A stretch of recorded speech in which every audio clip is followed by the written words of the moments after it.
Istilah Saracen adalah sebutan yang digunakan di Eropa pada abad pertengahan, terutama oleh orang Kristen untuk merujuk kepada orang Muslim, khususnya mereka yang berasal dari Timur Tengah dan Afrika Utara. Tapi istilah ini punya sejarah yang panjang dan berubah-ubah maknanya seiring waktu.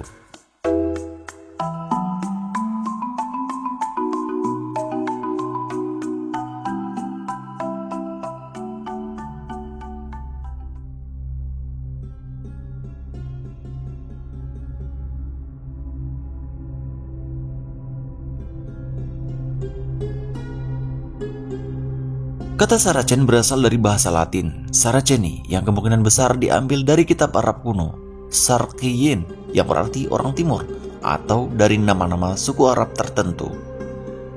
Pada awalnya, sebelum abad ke-7 Masehi, orang Romawi dan Yunani memakai istilah ini untuk menyebut suku-suku Arab nomaden di wilayah padang pasir timur Laut Tengah. Setelah munculnya Islam pada abad ke-7, istilah Saracen mulai digunakan secara luas oleh penulis-penulis Kristen Eropa untuk menyebut semua orang Muslim tanpa membedakan asal, etnis, atau negaranya. Dalam konteks Perang Salib, Saracen menjadi istilah umum untuk menyebut musuh Muslim yang mereka lawan di Tanah Suci, Palestina, Suriah, dan lain-lain. Istilah ini sering dipakai dalam nada negatif menggambarkan orang Muslim sebagai orang kafir atau lawan agama Kristen. Namun, ini adalah bagian dari konflik religius dan politik saat itu, bukan gambaran objektif tentang umat Islam. Berikut beberapa alasan kenapa istilah Saracen menjadi bermakna negatif di mata orang Eropa saat itu.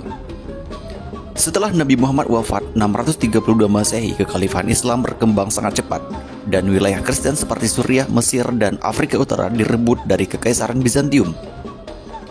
Kekalahan ini memicu ketakutan dan kemarahan di kalangan Kristen yang mulai melihat umat Islam sebagai ancaman eksistensi.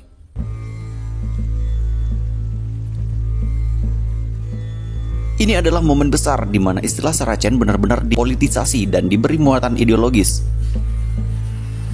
Orang Eropa Kristen menganggap Perang Salib sebagai perang suci untuk merebut kembali Tanah Suci, Yerusalem, dari tangan Muslim yang mereka sebut Saracen.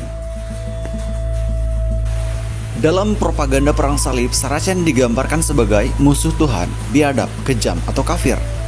Ancaman terhadap moralitas Kristen, padahal dalam kenyataannya banyak budaya Islam saat itu sangat maju dalam ilmu pengetahuan, kedokteran, filsafat, dan arsitektur.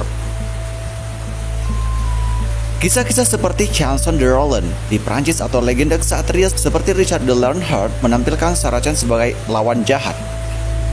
Dalam banyak karya, Saracen digambarkan sebagai pagan atau penyembah berhala, padahal mereka monoteis, kejam, dan tidak beradab, meski justru peradaban Islam saat itu sangat maju.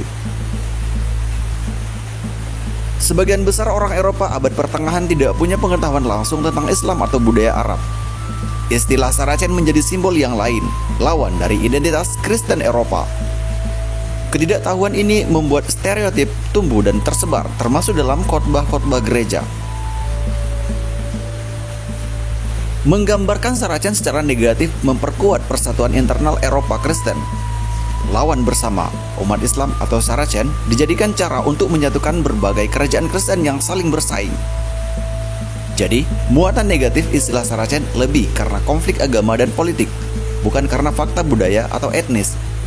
Ini contoh klasik sebagaimana istilah etnis atau religius bisa dijadikan alat propaganda.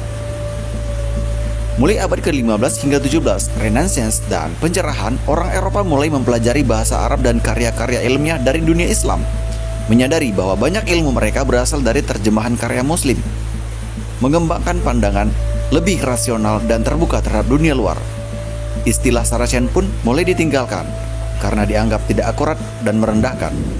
Dunia akademik mulai menggantinya dengan istilah Muslim atau Arab sesuai konteks.